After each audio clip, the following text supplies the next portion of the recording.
دنیا میں اگر کسی بادشاہ کو کوئی بدماش آ کے دھمکی لگائے اور اسے کہے کہ میں تیرے بندے چک لینے نے، میں تیرے بندے اٹھا لوں گا، تیرے بندے اغوا کر لوں گا سارے، تو دنیا کا بادشاہ کیا کہتا ہے؟ میں تکنا ایسی دی تیسی تیری جرت، یہی کہتا ہے نا، کیونکہ وہ یہ خیال کرتا ہے کہ میری بادشاہی اسٹیک پہ لگ رہی ہے کہ میرے بندے اٹھائے گا، وہ یہ سمجھتا ہے۔ لیکن اللہ کے کیس میں ایسا نہیں ہوا، جو کائنات کا بادشاہ ہے، جب شیطان نے یہ دھمکی لگائی نا انسان کے حوالے سے کہ یا اللہ میں تیرے سارے بندے اغوا کر لوں گا، چند ایک لوگ ہی تیرے ساتھ ہوں گے، اور اللہ تعالیٰ سورہ سبا میں کہہ رہا ہے کہ اس نے اپنی بات پوری بھی کر دکھائی ہے، تو اس کے مقابلے پہ اللہ نے یہ نہیں کہا کہ میں تکنا ہوا کس طرح تو کرنا ہے، ایسی دی تیسی تیری، نہیں، کیونکہ اللہ تو بے پرواہ ہے، اس نے اپنے نبی بھیجے ہیں، کتابیں بھیجی ہیں، اور کیا کرے وہ؟ اس سے بڑا کیا کام کرے؟ کتابیں بھیج دی، پیغمبر بھیج دیے، حق کا حق ہونا، باطل کا باطل ہونا بتا دیا۔ لا اکراہ فی الدین، دین قبول کرنے کے معاملے میں کسی پہ جبر نہیں۔ قد تبین الرشد من الغی، بے شک ہدایت گمراہی سے الگ ہو چکی۔ انا ہدیناہ السبیل، ہم نے راستہ دکھا دیا ہے، اما شاکرا و اما کفورا، چاہے تو شکر گزاری کی روش اختیار کرو، خواہ نہ شکری کی، لیکن آخرت میں نہیں چھوڑوں گا جس نے نہ شکری کی، یہ ذہن میں رکھنا۔ لیکن ہدایت بھی سب کو پلیٹ میں رکھ کے نہیں دوں گا، والذین جاہدوا فینا لنہدینہم سبلنا، جو لوگ کوشش کریں گے انہی کے لیے حق کے راستے کھولوں گا، جو کوشش نہیں کرے گا دریا کے کنارے بھی پیاسا مر جائے گا۔ جس طرح اکثر مسلمان مر رہے ہیں اس وقت، قرآن گھروں میں پڑھا ہوا ہے لیکن وہ پڑھا ہوا نہیں ہے، پڑھا ہی ہوا ہے، اور کدھر گورے جو ہیں وہ مرنے سے پہلے جناب قرآن ترجمے سے پڑھ رہے ہیں، ان کو ہدایت مل رہی ہے۔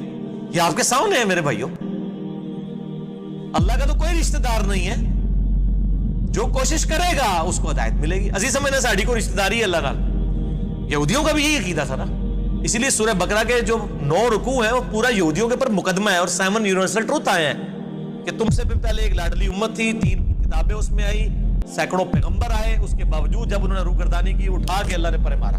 ضربت علیہم الذلہ والمسکنہ، آج تک ذلت اور مسکنت ان کے اوپر مسلط ہے، تم کیا شے ہو؟ لیکن ہم پھر بھی کہتے رہتے ہیں یا اللہ جو کچھ بھی ہے تیرے محبوب کی امت سے ہے۔ اصل میں ہم یہ کہہ رہے ہوتے ہیں یا اللہ اسی کو نہیں سیدھا ہونا، سیدھی جی گل ہے، این جی سانو قبول کر لے، یہی ہے نا، تو اور کیا مطلب ہے اس کا؟ میں کہتا ہوں اگر دنیا میں مورل لاز ایکٹیو ہوتے فوراً اسی وقت سر کے اوپر جوتی پڑتی کہ محبوب صلی اللہ علیہ وسلم کا نام لیتے ہو اور کرتوت نہیں اپنے دیکھتے۔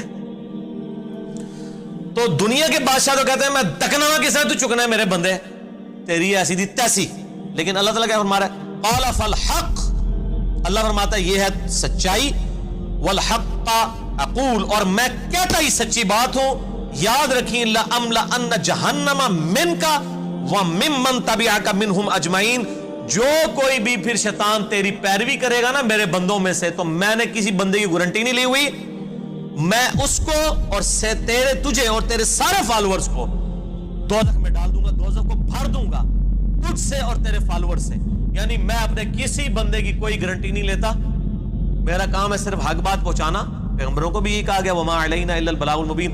اب جان بوجھ کے جو گمراہ ہوگا تو اللہ فرماتا ہے تجھے بھی اور تیرے فالورز کو اٹھا کے دوزخ میں پھینک۔ اور قرآن حکیم کی سخت ترین آیت میں اکثر کوٹ کرتا ہوں، سورۃ الاعراف آیت نمبر 179، وَلَقَدْ ذَرَأْنَا لِجَهَنَّمَ كَثِيرًا مِنَ الْجِنِّ وَالْإِنسِ، اور بے شک ہم نے کثرت کے ساتھ جن اور انسان پیدا ہی دوزخ کے لیے کیے۔ کتنے خطرناک الفاظ ہیں، لیکن اس کے آگے الفاظ ہیں، اللہ کوئی فنیٹک نہیں ہے، نعوذ باللہ۔ اللہ فرماتا ہے ہم نے ان کو دل دیے تھے، عقل دی تھی سوچتے نہیں، کان دیے تھے سنتے نہیں، آنکھیں دی تھی دیکھتے نہیں، یعنی ان انسٹرومنٹس کو یوز کر کے حق بات حاصل کرنے کی کوشش نہیں کرتے۔ اولئک کالانعام بل ہم اضل، یہ چوپایوں کی مانند ہے بلکہ ان سے بھی گئے گزرے ہیں، جو لائی لگ بنے ہوئے ہیں، کان آنکھ عقل کو یوز کر کے حق بات اور باطل میں تمیز نہیں کرتے ہیں، تو یہ دوزخ کے لیے پیدا ہوئے ہیں، اور ہمیں نظر بھی آ رہا ہے اکثریت واقعی دوزخ کے لیے پیدا ہوئی بھی ہے۔ اللہم اجرنا من النار، اللہم اجرنا من النار، اللہم اجرنا من النار۔ قل ما اسألکم علیہ من اجر، اے نبی علیہ السلام فرما دیجئے میں جو اتنی باتیں کھول کھول کے بیان کر رہا ہوں اس کے عوض تم سے کوئی معاوضہ طلب نہیں کرتا۔ آج کے دور میں جب ہم نبی علیہ السلام کی دعوت پیش کریں گے تو ہم کہیں گے کہ دیکھو تمہیں کھول کھول کے صحیح باتیں بتا رہے ہیں. کوئی چندہ بک نہیں بنائی ہوئی ہے بھائی, کوئی قربانی کی کھالیں نہیں جمع کر رہے, کھول کے مفت تمہیں یہ ساری سچائی بتا رہے ہیں. وما انا من المتکلفین, اور اے نبی علیہ السلام آپ فرما دیجئے میں تکلف بھی کرنے والا نہیں ہوں. ہائے ہائے ہائے ہائے, دنیا کا پورا ڈھکوسلا جو ہے نا مذہبی اپروچ میں وہ چال ہی تکلف کے اوپر رہا ہے. کیا تکلف ہے کہ علماء جو ہیں وہ اپنی آڈینس کو کھول کے بات بتانے نہیں چاہتے, وہ تکلف کر جاتے ہیں. انہیں جی دیکھو نا ڈائریکٹ نہیں گال کرنی چاہیے تھی, اور نبی علیہ السلام کو کہا جا رہا ہے کہ آپ فرمائے کہ میں ہی ڈائریکٹ گال کرنا لا جائے پاوے کسی نے بری لگے. وما انا من المتکلفین, میں کوئی تکلف نہیں کرنے والا, کنو کٹ لو گل اے کچھ ہونا جائے تواڈے نال. یہ اتنے سخت الفاظ ہیں کہ میں کوئی تکلف نہیں کر رہا. کیا مطلب کہ اللہ نے کسی دی کوئی گارنٹی نہیں لئی. اللہ تعالیٰ فرما رہا ہے کہ شیطان میرے جن بندوں کو اغوا کرے گا, میں نے کوئی گارنٹی نہیں لی ہوئی, میں انہوں نے بھی چھوڑ دیا گا دوزخی. ایسی تھی تیسی تہاڈی, کسی پلے کیس نہ رہنا, کوئی تکلف نہیں ہے. نبی علیہ السلام کھل ڈول کے ان کو بات کرتے ہیں.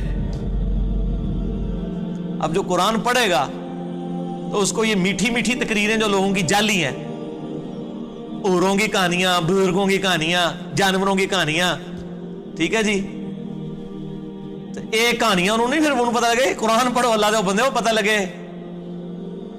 صحیح بخاری میں حدیث ہے, نبی علیہ السلام ایک چوراہے سے گزر رہے تھے, کچھ صحابہ کرام آپس میں ہنسی مذاق کر رہے تھے. آپ نے ان کے ہنسنے کی آواز سنی. یہ بخاری شریف ہے, یہ سٹوری شریف نہیں ہے. آپ کھڑے ہو گئے اور آپ نے فرمایا اللہ کی قسم جو کچھ میں جانتا ہوں نا, اگر تم جانتے ہوتے تو تم زیادہ رویا کرتے, کم ہنسا کرتے. کہ آخرت میں کتنی سختی ہونے والی ہے. لیکن ٹی وی کے اوپر, سوشل میڈیا کے اوپر ایسے وائزین کے کلپ, دیکھو نا جی اے بھی تے ہے کتنا سونا بول دے نے ماشاءاللہ, لگتا ہونی جنرل پہنچ لگا, پتہ لگ جائے گا اتنے بھی جنرل لبنی ہے تانوں. اور مولا علی علیہ السلام کا قول ہے کہ انسان سویا ہوا ہے, جیسے ہی مرے گا جاگ جائے گا, اوہ یہ کیا ہو گیا, یہ او ہو جانی ہے. لیکن اس ٹائم او کا کوئی فائدہ نہیں. وہ میرا مسئلہ نمبر 196 آپ سن لیں, کاش میں دنیا میں واپس جا سکتا. اس وقت انسان کہے گا یا اللہ مجھے دنیا میں دوبارہ واپس بھیج دے, میں پہلے جا کے سوشل میڈیا تو ہے ویڈیو ڈیلیٹ کراں گا. ایڈی میٹھی میٹھیاں ویڈیوز نے, جھوٹیاں سٹوریاں. اور نبی علیہ السلام سے زیادہ کوئی خوش اخلاق نہیں ہے. اگر یہ اخلاقیات اس چیز کا نام ہو کہ آپ نے لوگوں کو جھوٹی سٹوریاں سنانی ہیں, ان کو لپیٹ لپاٹ کے جو ہے وہ پردے میں رکھ کے باتیں کرنی ہے, کھول کے بات نہیں بتانی. نبی علیہ السلام کو کہا جا رہا ہے آپ فرما دیجئے میں کوئی چندہ نہیں تم سے وصول کرتا, اور نہ میں کوئی تکلف کرنے والا ہوں. میں نے بالکل کھل ڈل کے بات کر دی ہے. اللہ نے کسی کی کوئی گارنٹی نہیں اٹھائی ہوئی. جو پیروی کرے گا اس کے احکامات کی اس کو جنت ملے گی, اور جو شیطان کے ہتھے چڑھے گا اللہ نے کوئی نہیں کہنا کہ میرے بندے نہیں چھاڑ دے, نہیں جائے دوزخ میں جانا ہے. ان ہوا الا ذکر للعالمین, یہ قرآن تو نہیں ہے مگر نصیحت تمام جہان والوں کے لیے. اس قرآن کے ذریعے میں ڈر سنا رہا ہوں. فذکر بالقرآن من یخاف وعید, نبی علیہ السلام قرآن کے ذریعے تبلیغ کر دیجئے, ڈر سنا دیجئے جو بھی اللہ کی دھمکی سے ڈرتا ہے. وَلَا تَعْلَمُنَّ نَبَأَهُ بَعْدَ حِينٍ, ان قریب مرنے کے بعد کچھ عرصے کے بعد تمہیں خود ہی پتہ چل جائے گا جو کچھ میں کہہ رہا تھا یہ کچھ ہو جائے گا. وہی جو میں نے کہا نا کہ مر کے انسان کو پتہ چل جائے گا سب کچھ. وہ کہتے ہیں جی وہ کوئی نہیں جی آگے جا کے پتہ لگ جائے گا کون ٹھیک ہے کون غلط ہے. میں کہنا آگے جا کے پتہ نہیں لگا, لگ پتہ جائے گا. پتہ لگ رہا ہے تو پھر تو چلو ٹھیک ہے, لگ پتہ جائے گا. اور یہاں پہ بھی یہی کہا جا رہا ہے کہ آگے جا کے لگ پتہ جائے گا. یہ پنجابی میں یہی ترجمہ ہو رہا ہے اس کا, آگے جا کے لگ پتہ جائے گا کہ میں یہ کھول ڈول کی بات کر رہا ہوں, یہ بات اسی طریقے سے ہے. وَلَا تَعْلَمُنَّ, اور ان قریب ضرور تم جان لوگے, نَبَأَهُ بَعْدَ حِينٍ, یہ جو خبریں میں تمہیں بیان کر رہا ہوں ان قریب کی یہ پوری ہو جائے گی. لیکن اس کے وقت کچھ بھی نہیں ہونا. انسان نے چیخنا ہے اللہ مجھے دنیا میں دوبارہ بھیج دے, میں نیک اعمال کروں گا, یہ کروں گا وہ کروں گا. مسئلہ 196 میرا ضرور دیکھیں.